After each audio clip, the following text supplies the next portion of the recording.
In the heart of the small, fog-shrouded town of Blackthorn, nestled between the dense, ever-whispering pines, sat a crumbling Victorian manor. Inside this haunting house was a doll, a ragged porcelain figure with eyes that glittered unnaturally under the pitch-black night. This doll, known as Eleonora, was infamous in the town for reasons no one dared speak of openly. Lydia, an antique enthusiast, arrived in Blackthorn after her curiosity was piqued by tales of the cursed doll.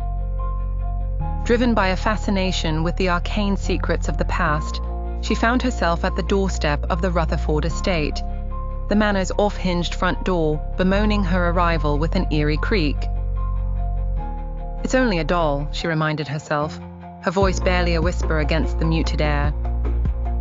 The manor, in its decay, smelled of damp wood and ancient dust, a scent that seemed to cling to Lydia's clothes as she ventured inside.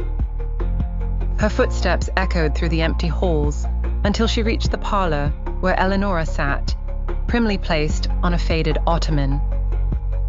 The room was dim, the only light a flickering candle that cast long shadows, bringing to life the embroidered tapestry on the walls. Lydia approached cautiously, her eyes fixed on the doll. Eleonora's glassy eyes seemed to follow her, betraying a presence that sent chills down her spine. She tentatively reached out, her fingers grazing the cold, porcelain cheek.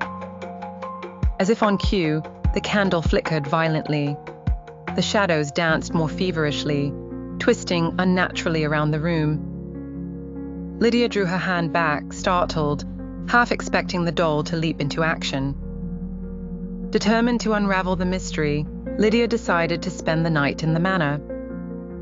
She set up a small camp in the adjacent library, where the scent of old books blended with the perfume of night jasmines creeping through the broken windows.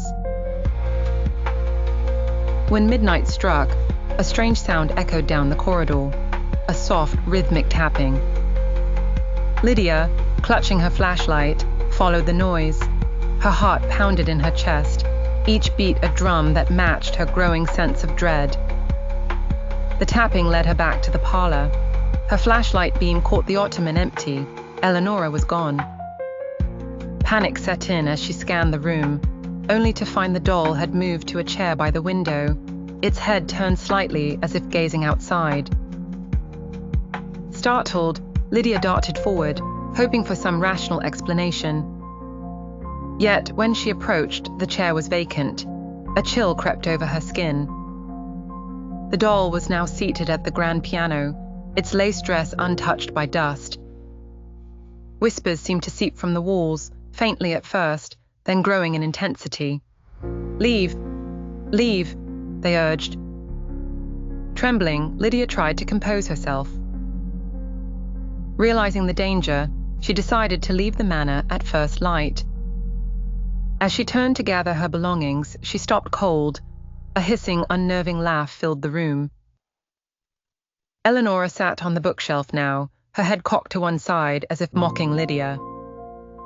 In an act of desperation, Lydia grabbed the doll, intending to rid herself of its curse once and for all. But as she held it, she felt a powerful surge. Visions of past owners flashed before her eyes, each one lured by the same curiosity, ultimately driven mad. She let out a cry, dropping the doll. It shattered into fine porcelain pieces, each fragment seeming to wail as they hit the ground. But the whispers did not cease. Lydia, frozen in terror, watched as the pieces began to stir on their own, slowly reforming under an unseen force. Understanding the doom impending, Lydia fled the manor, never looking back.